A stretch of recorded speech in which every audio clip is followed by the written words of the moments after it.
Hola, mi nombre es Jazmín Llanes y hoy vamos a hablar sobre las enfermedades de la unión neuromuscular. Vamos a revisar a la miastenia gravis y por último el síndrome de Eaton-Lambert.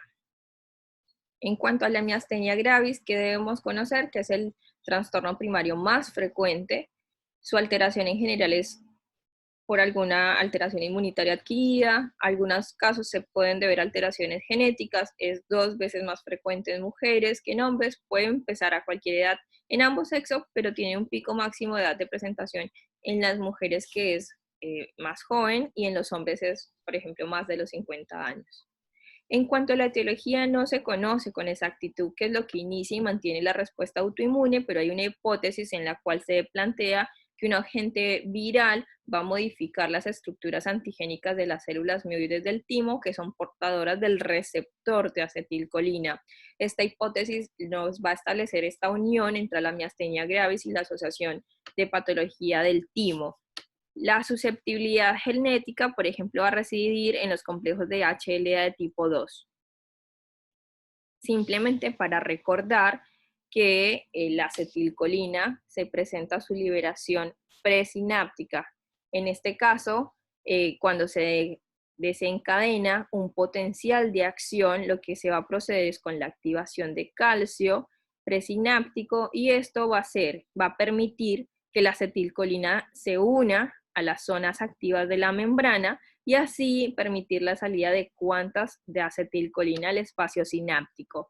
Estas cuantas se van a unir a sus receptores específicos y a su vez van a desencadenar el potencial de acción muscular. Las cuantas de acetilcolinas van a ser hidrolizadas por la acetilcolinesterasa y esto va a disminuir el potencial de acción. Muy importante entonces recordar que el problema en la miastenia va a ser contra los receptores de acetilcolina, la respuesta inmune que se induce postsinápticamente, ¿sí? Tenemos formas clínicas de miastenia. Las más importantes que voy a hacer hincapié van a ser en las formas más frecuentes de presentación, como vemos en este gráfico, que van a ser la miastenia gravis de inicio tardío, de inicio temprano y la miastenia gravis ocular. ¿Qué tenemos que recordar? Hay otros tipos de presentación, pero son menos frecuentes. ¿Cuáles? Seronegativas, por ejemplo, anti-MUS, anti-LRP4 y el timoma. Y las formas clínicas, la más importante es su asociación con alteraciones del timo, por eso siempre cuando llegamos al diagnóstico de una miastenia tenemos que buscarlo, pero no olvidarnos otras entidades que está asociada, como puede ser autoinmunes, enfermedades cardíacas, otros desórdenes relacionados que tendremos que ir a buscar cuando la clínica sí nos lo sugiera. Acá podemos ver nuevamente los diferentes anticuerpos relacionados a los diferentes subgrupos y hacerles hincapié a esto. Las entidades más frecuentes van a estar relacionadas con los receptores de acetilcolina, los ACRA, como les llamamos, y su asociación con alteraciones del timo. Es esta entidad la que más tenemos que conocer por su frecuencia. Y en esta imagen encontramos estos otros receptores que les estoy comentando, el anti-MUS, el anti-LRP4, el rianodina, el antititina, por ejemplo, que se asocia a miastenias de origen oculares. Pero bueno, digamos, el protagonista en este momento son los receptores de acetilcolina por ser los más frecuentes en presentación. ¿Qué conocemos? El principal antígeno en la miastenia es el receptor de acetilcolina. ¿Qué va a pasar? Las células portadoras del timo van a presentar fragmentos del receptor de acetilcolina a los linfocitos T y estos a su vez se los van a presentar a los linfocitos B que van a desencadenar una respuesta autoinmune contra los receptores de acetilcolina en la membrana. ¿Eso en qué se va a traducir? En una degradación y endocitosis de los receptores de la acetilcolina, van a impedir la acción de la acetilcolina al bloquear el punto de unión con el receptor y desencadenar el ataque a la membrana muscular por el sistema de complemento.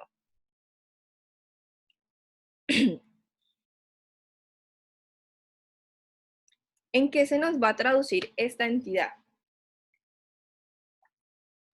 Lo primero va a ser la disminución de los potenciales de acción y por lo tanto el potencial de acción muscular que puede ser llegar a ser incapaz de desencadenar la contracción muscular. Es así como los fármacos anticolinesterásicos van a impedir la hidrólisis de la acetilcolina, lo que va a aumentar su tiempo de acción sobre los receptores y mejorar los síntomas de los pacientes. Esto entendiendo la fisiopatología, lo que va a actuar es sobre la acetilcolinesterasa, ¿sí? No nos va a dar un tratamiento sintomático, más no un tratamiento de la enfermedad como tal. La clínica de la miastenia tenemos dos formas de presentación, una clínica ocular y una clínica generalizada.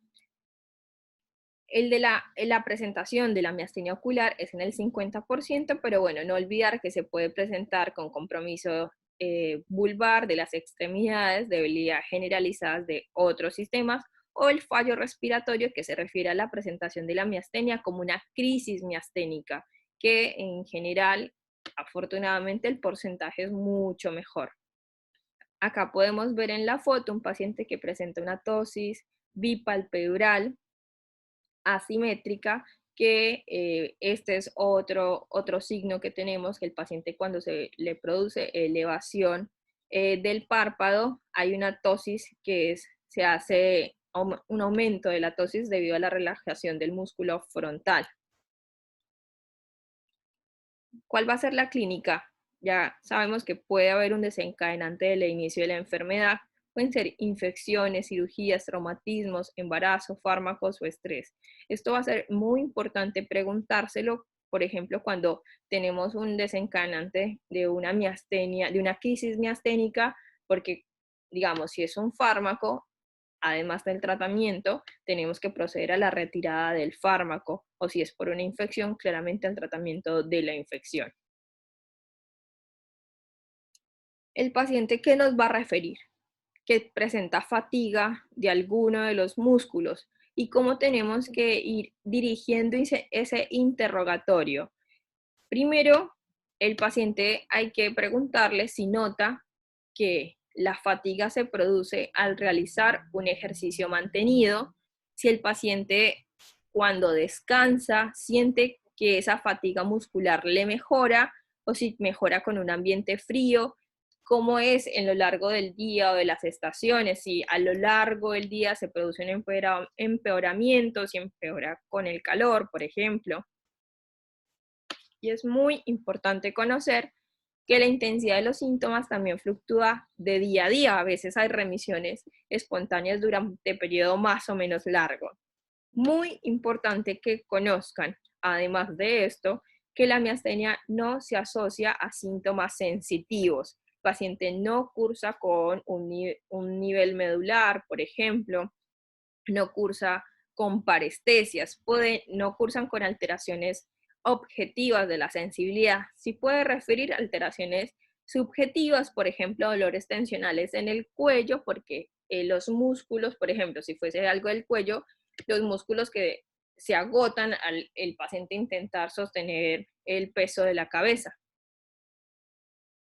Acá tenemos ejemplos de tosis palpebral en pacientes con miastenia. Acá presenta, por ejemplo, una tosis del ojo izquierdo y esto es muy interesante que el paciente al intentar hacer producir una elevación de los párpados para intentar mantener los ojos abiertos, producen una retracción del párpado del otro ojo. ¿Qué más síntomas oculares nos pueden referir los pacientes? Por ejemplo, pueden referir diplopías, pueden referir visión borrosa, y eso nos tiene como que ir orientando a que, entre otras entidades clínicas, hay que empezar a descartar la miastenia. Cuando el paciente se nos presenta con tosis, tenemos herramientas diagnósticas que son muy simples y las podemos hacer en el consultorio, que nos ayuden y nos den como más bases para justificar este diagnóstico. La primera de ellas es la prueba de hielo. ¿En qué consiste? la prueba de hielo, la prueba de la bolsa de hielo, se le pide al paciente que se ponga una bolsita de hielo en 1 a 2 minutos en el párpado tóxico y lo que vamos a ver es una mejoría de la tosis durante 1 a 2 minutos. El paciente a veces, como les repetía, no se va a presentar con un cuadro tan claro, sino que también puede referir solamente diplopía. Y la diplopía en los pacientes con miastenia generalmente es vertical. Este signo a veces puede hacer confundir o se puede presentar como una oftalmoplegia pseudonuclear, así que, porque en este caso la debilidad está dada o el fallo está dado por un compromiso muscular periférico y no nuclear. Todos estos signos nos tienen que orientar a descartar diferentes entidades. Y en esta imagen, por ejemplo, muestran un paciente con una miastenia, una forma ocular y un año post-tratamiento. Fíjense acá esta contracción del músculo frontal, que es ese paciente haciendo ese esfuerzo facial para intentar mantener los párpados levantados y poder ver. En esta imagen que vemos una tosis palpebral bilateral asimétrica con una elevación de las cejas, contracción del músculo frontal. ¿Recordar para qué? Para que el paciente pueda mantener los ojos abiertos. Cuando a un paciente se le pide un intento, que haga un intento de una sonrisa, como hay una debilidad de los músculos faciales, lo que hacen es contraer la parte medial del párpado superior y se contraen horizontalmente las esquinas de la boca sin el natural ascenso, lo que produce una expresión desdeñosa y es otro signo que se describe, por ejemplo. El signo del cucu es al pedirle al paciente que haga una contracción muscular de los ojos, que precisamente lo que queremos ver es eso, fatigar al músculo. Cuando le pedimos al paciente que abra los ojos, va a haber una apertura incompleta y se puede presentar esta expresión que la llaman como el signo del cucu. Otros test que tenemos muy fácil para hacer en consultorio cuando estamos sospechando de una miastenia y queremos ver la tosis o desencadenar la tosis, por ejemplo, a la paciente le pedimos que mire hacia arriba y podemos notar que después de 10 segundos empieza a aparecer una fatiga bilpalpebral y de 30 segundos ya se presenta la tosis palpebral. Y el test de Simpson Plus, que sería este, le pedimos al paciente un cierre forzado de la mirada, posteriormente le pedimos que abra los ojos y vemos como después de 10 segundos de la prueba hay una tosis palpebral. No es necesario que se aprendan esto, solamente para que lo conozcan, que la clasificación clínica de la Fundación Americana de la Miastenia Grave. ¿Cómo la divide? Clase 1 y las clases 2 al 5. La clase 1 está relacionada a la miastenia ocular y la clase 2 a 5 ya va según la debilidad de los distintos grupos musculares. En la clase 5 está definida por la necesidad de intubación o por el compromiso vulvar. Ya con esto tenemos a un paciente en el cual clínicamente tenemos una sospecha de una miastenia. Procedemos a la detección de anticuerpos en sangre, es decir, le vamos a solicitar anticuerpos ACRA, en los cuales son positivos en el 80% de las miastenias generalizadas y en el 60% de las miastenias oculares. Por eso ya teniendo la clínica y unos ACRA positivos, uno ya puede proceder al diagnóstico y al tratamiento de una miastenia. Hay pocos falsos positivos, pero podemos conocernos. Y tenemos otro tipo, no olvidar los otros tipos de anticuerpos que se pueden presentar. La ausencia de ACRA en la sospecha de miastenia no nos descarta la entidad. Recordar que tenemos ese subgrupo clínico de seronegativos que igual siguen siendo miastenia. Lo segundo, después de que tenemos, por ejemplo, un paciente con una clínica, unos ACRA positivos, siempre recordar estudiar el timoma por esta asociación fisiopatológica que hemos visto. Entonces estos pacientes tienen que tener una tomografía o una resonancia de tórax precisamente para ver la asociación, ya sea con una hiperplasia tímica o con un timoma. Si no encontramos alguna alteración del timo, no olvidarnos que también está asociada a otras entidades clínicas, neoplasias o otras enfermedades autoinmunes que también tienen que ser evaluadas en los pacientes.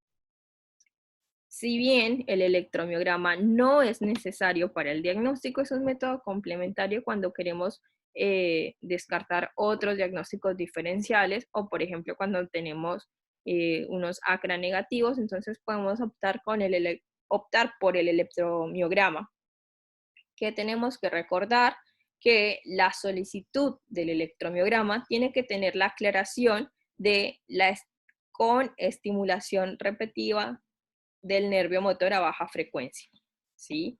Porque si no, el electromiograma convencional no nos va a servir.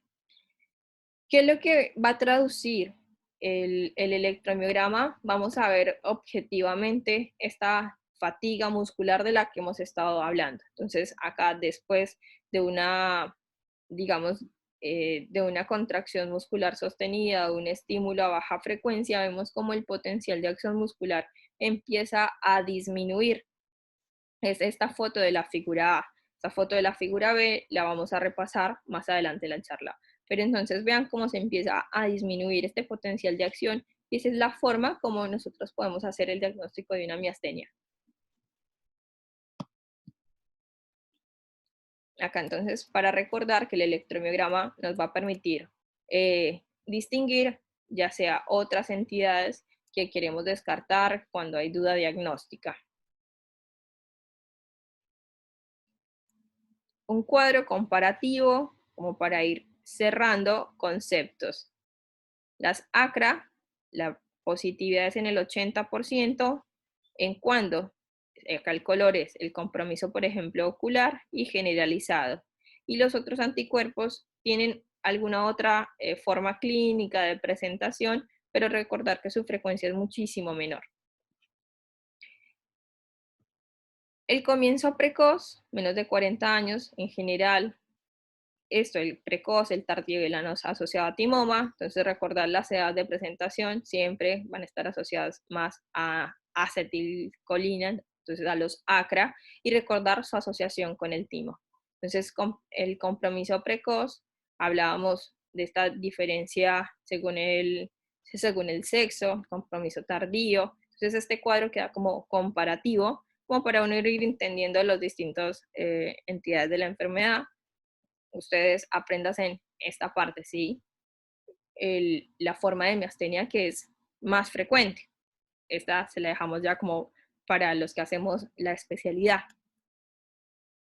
Siempre entonces excluir otros diagnósticos diferenciales que puedan presentarse con síntomas parecidos, como cuáles, qué otras entidades nos pueden dar tosis. En un paciente anciano, por ejemplo, la tosis o la por dehiscencia tarsal, las oftalmopatías tiroideas son muy importantes, entonces pedir siempre un perfil tiroideo completo y algunas entidades como vasculares, de motoneurona, polirradiculoneuritis. Entonces, en este caso, según la sospecha diagnóstica, vamos a complementar con algunos otros estudios clínicos.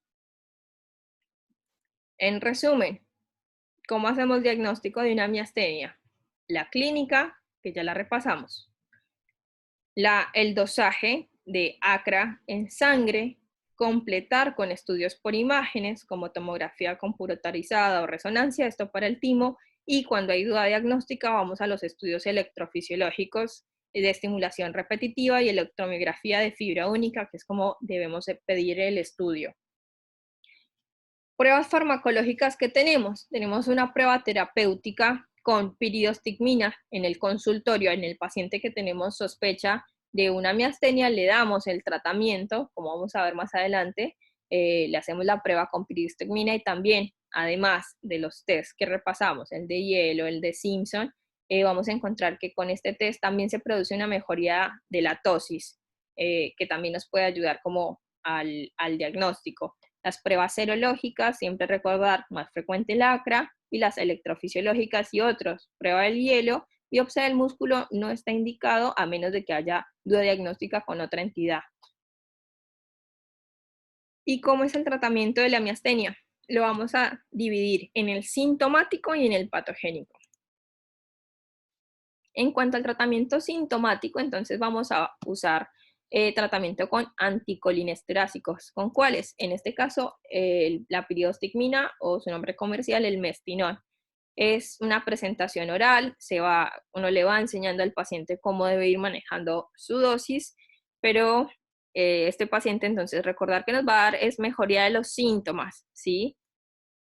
En cuanto al tratamiento patogénico, ¿qué es lo que buscamos? El objetivo es impedir la síntesis de anticuerpos o eliminarlos de la sangre. Vamos a tener la prednisona y hay otros grupos de fármacos que se usan en miastenias que sean que no responden al tratamiento, que se acompañen o que no mejoren o que un paciente que no está siendo controlado, que produce muchas crisis miasténicas. Bueno, vamos a tener otros grupos de tratamiento, pero así como para que ustedes recuerden el tratamiento con prednisona y con azatioprina.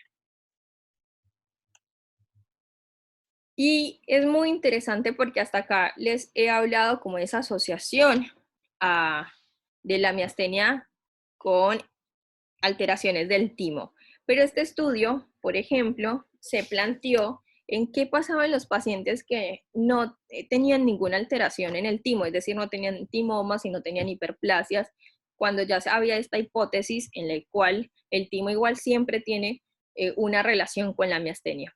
¿Y qué fue lo que hicieron? Hicieron un estudio en el cual eligieron a pacientes que tenían diagnóstico de miastenia sin compromiso del timo.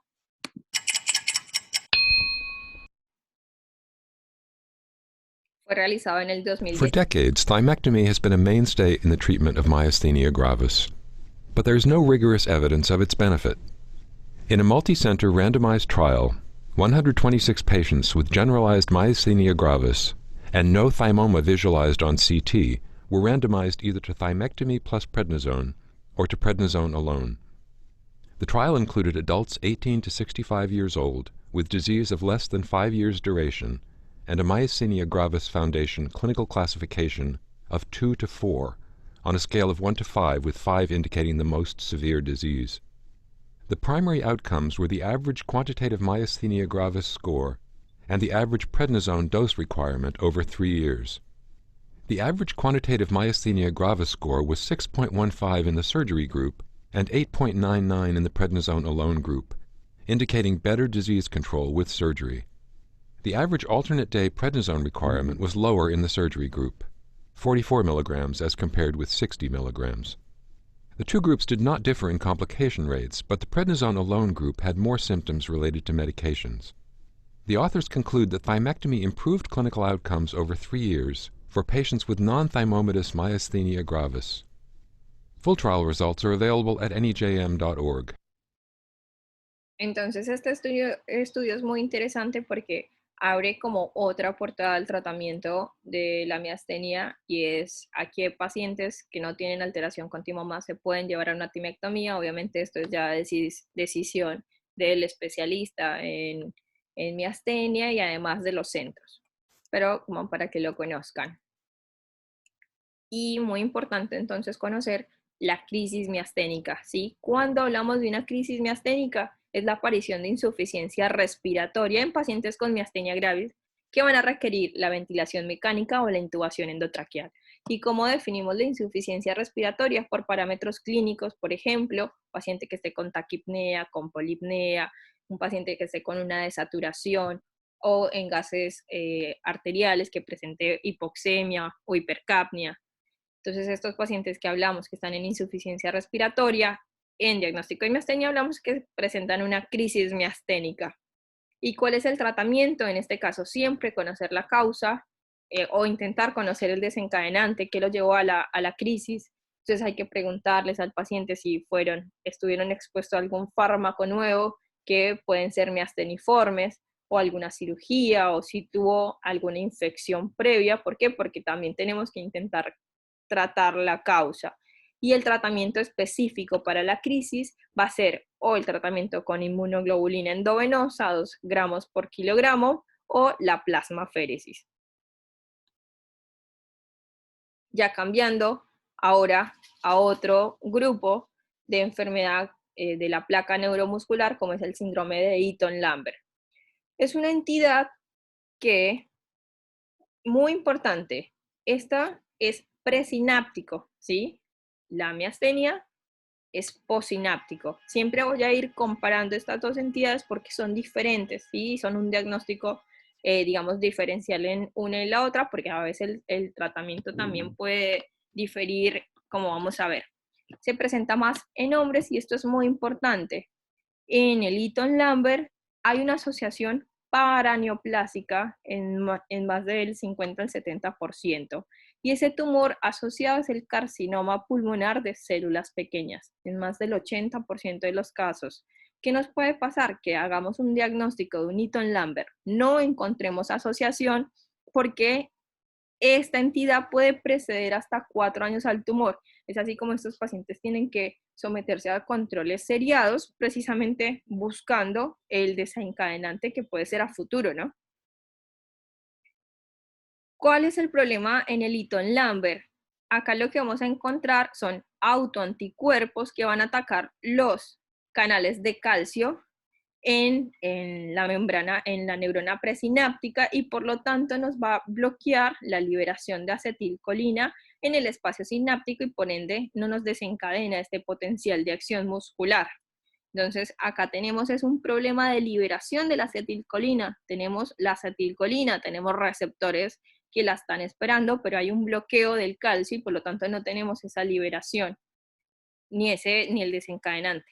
¿Cuál va a ser la clínica de estos pacientes? También van a tener fatiga y debilidad muscular, pero en este caso van a ser de predominio proximal en las extremidades inferiores. ¿Esto qué va a pasar? Por ejemplo, uno de los síntomas más frecuentes en esta entidad va a ser el paciente tiene compromiso para subir las escaleras, que puede ser un síntoma de presentación. Pueden haber dolor, rigidez muscular o calambres acentuados por el ejercicio. La musculatura craneal y la oculomotora se ven afectadas pocas veces, diferente a la miastenia. Hay rara debilidad de músculos respiratorios, pero obviamente en algunos casos puede haber fallo respiratorio agudo. La debilidad que se pone de manifiesto en la exploración es menos llamativa de la que describe el paciente. Y esto es muy interesante. Cuando examinamos a un paciente con un Eaton-Lambert, ¿qué vamos a encontrar inicialmente? Que los reflejos pueden estar débiles o abolidos, pero cuando estimulamos repetidamente, vamos a encontrar que va a aparecer un reflejo que antes estaba abolido, y esto es una clave clínica que nos puede llevar a sospechar de esta entidad.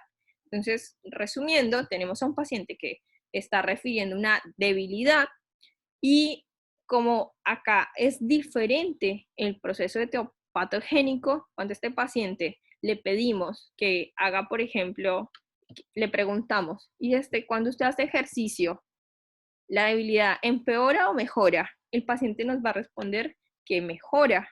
Y es lo mismo que estamos viendo con los reflejos, que después de hacer una estimulación repetitiva o una contracción muscular, de repente empezamos a tener un mejor, unos mejores síntomas musculares. Cuando vamos al electromiograma, recuerdan que les dije que esta figura B la vamos a dejar para más adelante, lo que vamos a ver es que tenemos un potencial de acción que está disminuido, pero tras una estimulación repetitiva o una contracción máxima muscular, vamos a ver cómo hay un aumento del potencial de acción, diferente a la miastenia. Y es así como llegamos al diagnóstico de esta entidad, de un Eaton-Lambert. Acá están viendo lo mismo, un paciente que tiene un potencial de acción disminuido y después de la estimulación a alta frecuencia vemos cómo se desencadena ese potencial de acción. ¿Cuál va a ser el tratamiento en el Eaton-Lambert? Siempre, en este caso, si es paraneoplásico, tenemos que tratar la neoplasia subyacente, ¿sí? Y el tratamiento patogénico, a diferencia de la miastenia, por ejemplo, sí se puede probar con esteroides, azathioprina, pero en este síndrome las mejorías son inconstantes. Y el tratamiento sintomático se van a basar en los fármacos que liberan la liberación de acetilcolina, por ejemplo, como la piridostigmina, pero conociendo no, que no va a ser la misma respuesta con la miastenia. Y este cuadrito nos sirve como para ir entendiendo. Entonces, el Eaton-Lambert es más en adultos hombres, a diferencia de la miastenia, que es más en jóvenes mujeres o en personas de edad avanzada. ¿Qué otros síntomas se presentan? Sequedad de ojos y mucosa, impotencia sexual, estreñimiento, reflejos disminuidos, con la característica que es facilitado, si es un reflejo que de repente, después de estimular, aparece. Y la miastenia, enfermedades tiroideas, autoinmune, y los reflejos van a estar normales.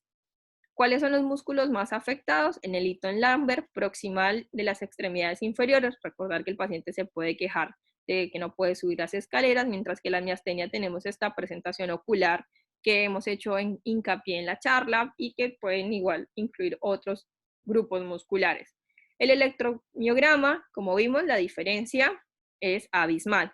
En el Eaton-Lambert, como es una enfermedad presináptica, el potencial de acción va a estar bajo al inicio, pero después se va a facilitar y va a aparecer tras la estimulación repetitiva a la alta frecuencia, que es diferente a la miastenia gravis, que tenemos un potencial de acción disminuido y que además disminuye tras la estimulación a baja frecuencia. Y la patiogenia, ya sabemos que acá es en el canal presináptico y siempre está asociado a una entidad paraneoplásica autoinmune, ¿sí? Recordar su asociación con el carcinoma de células pequeñas, mientras que la miastenia es contra el receptor de acetilcolina postsináptico, que hay otros anticuerpos, y siempre recordar su asociación autoinmune e idiopática.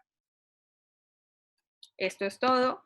Muchas gracias y bueno, quedaré atenta a las dudas y preguntas que puedan surgir. Chao.